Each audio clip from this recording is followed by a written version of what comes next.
La paz sea sobre todos vosotros. Ayer hablamos un poquito sobre la historia del profeta Yunus y hoy toca la del profeta Ayub. Vamos a sacar una enseñanza de un fragmento que aparece también en el capítulo 21 y si tenéis un Corán, abrirlo o mirarlo en la tablet en el versículo 83 o 84. Ayer vimos cómo en el caso de que estuviéramos en una situación en la que no hemos hecho lo que debíamos hacer, en la que hemos fallado nuestro objetivo delante de Dios, hemos desobedecido la orden, pues vimos qué es lo que teníamos que hacer. Hoy, con el profeta Ayub o Job, que es lo mismo, vamos a ver qué hay que hacer cuando nos sobreviene una desgracia. Dice así, 21:83, cuando Job invocó a su Señor, dijo, he sufrido una desgracia, pero tú eres la suma misericordia. En algunas traducciones, el más misericordioso de los misericordiosos. Y continúa en 21:84, y le escuchamos, Dios le escuchó, alejando de la desgracia que tenía, dándole su familia y otro tanto, como misericordia venida de nosotros y como recuerdo para nuestros siervos. Nosotros, en referencia a Dios, es un plural del que ya hablamos en otro vídeo del canal. Os lo voy a dejar por aquí también al final y en la casilla de descripción de abajo. Y bueno, lo que entendemos así a primera vista es que Ayub invocó a su Señor, estaba sufriendo una desgracia, y él dice, tú eres la suma misericordia, eres el más misericordioso. Y justo después de esto, Dios hizo que se alejara la desgracia que estaba sufriendo y, digamos, restituyó a su familia, restituyó sus fuerzas y pudo salir de este bache. Bien, vamos a ver un poquito las palabras en árabe de estos dos ayats o versículos y vamos a analizarlo un poquito más en profundidad. Cuando Job invocó a su Señor, he sufrido una desgracia. Hay gente que dice que estaba enfermo. Esto es algo que viene a través de la tradición judeocristiana y también de los relatos del Hadith. Pero si nos ceñimos solo a la información que aparece en el Sagrado Corán, pues bueno, al-durro, que es lo que se traduce como desgracia, se puede entender de muchas formas distintas, no solo haría referencia a una enfermedad.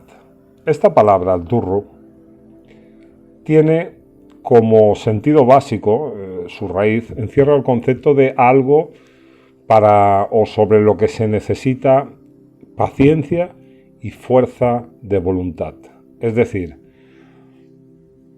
todo tipo de calamidades, adversidades, desgracias. En las acepciones, en los léxicos encontramos lesiones, heridas, maltrato, abuso, estado de aflicción, angustia, tristeza, incomodidad, sentir dificultad, inconvenientes, X. Todo esto, ¿con qué se puede combatir? Con la paciencia y con la fuerza de voluntad. Entonces es algo que requiere de estos dos elementos para poder ser superado.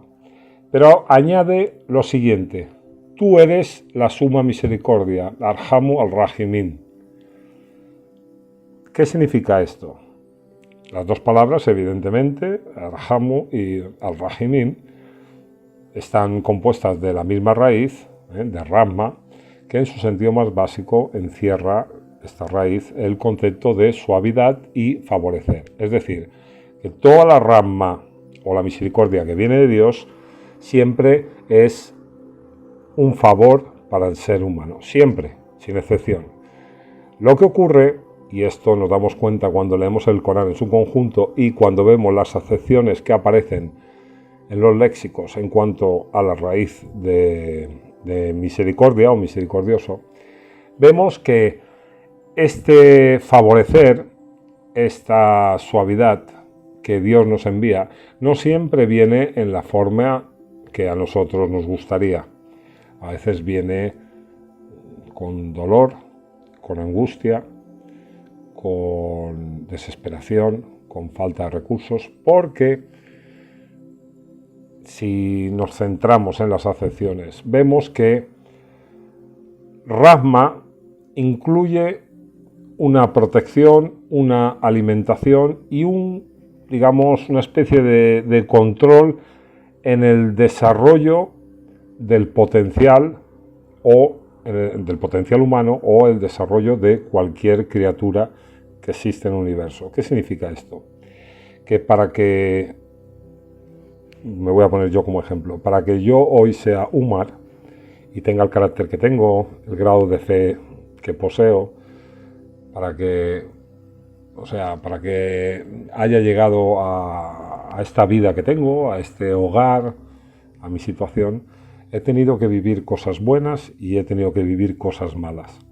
Sin esas cosas malas, entre comillas, que me han sucedido, hoy yo no sería el Umar que soy. Entonces, la palabra misericordia en árabe implica un proceso. Este proceso está dirigido por Allah, por Dios. Por eso cuando decimos La ilaha illallah, no hay más Dios sino Allah, esto lleva implícito el concepto de misericordia. Si veis, cada inicio de sura en el Corán, de capítulos, empieza por en el nombre de Allah, el misericordioso, el compasivo. Está muy ligado, porque al reconocer a Allah o a Dios como la única deidad, como el único poder, estamos reconociendo que Él es el dueño y quien controla todo el proceso de nuestra vida. Entonces nosotros estamos aquí viviendo una serie de circunstancias, sucesos que nos ocurren, que están completamente controlados por Dios. Nosotros tenemos que responder a estas pruebas, al durru, a desgracias o incomodidades que en un momento dado nos llegan. Tenemos que responder porque son pruebas de Dios. Pero Él es quien controla todo el proceso de nuestra vida para que hoy seamos lo que somos cada uno de nosotros. Bien, pues al decir esto Ayub, al reconocer que Allah es quien controla este proceso en la vida y que este supuesto mal o desgracia que le está ocurriendo no es ni más ni menos que parte del plan divino para que él consiga desarrollar al máximo su potencial y sus facultades, al él darse cuenta de esto y reconocer a Dios, al Creador, como el jefe del plan, automáticamente, como sigue, se alejó de él la desgracia y se le dio una serie de cosas, dice Ahlahu, que normalmente se traduce como familia, pero también son seguidores. La raíz de la palabra, que veis traducida como familia, significa la gente que vive en el mismo hogar, bajo el mismo techo que tú. Pero en referencia a los profetas también se refiere a los seguidores, a los creyentes que lo acompañan, ¿no? Cuando dice Ahlu, se refiere a toda la gente que acompaña a un profeta. Esto fue una misericordia venida de Dios y un recuerdo para nuestros siervos, es decir, un recuerdo para todos nosotros, para los que en épocas posteriores, en el futuro, íbamos a leer estos versículos. Esta historia, aún con pequeñas diferencias, la encontramos en otras revelaciones sagradas. En definitiva, lo que nos está diciendo aquí el Corán en este fragmento es que reconocer a Dios como la única autoridad, el único poder, como la única divinidad, y reconocer que lo que nos está llegando, sea bueno o malo, es parte de ese proceso y ese plan que Dios ha preparado para nosotros para mejorar, para que nos desarrollemos. Esto es lo que acaba liberando a la persona de este estado de aflicción o esta desgracia, este malestar, este sufrimiento que tiene encima. Entonces no hay que olvidarlo nunca. Nos lo dice aquí, es un recuerdo para nuestros siervos, para nosotros. Un saludo y que la paz sea sobre todos vosotros.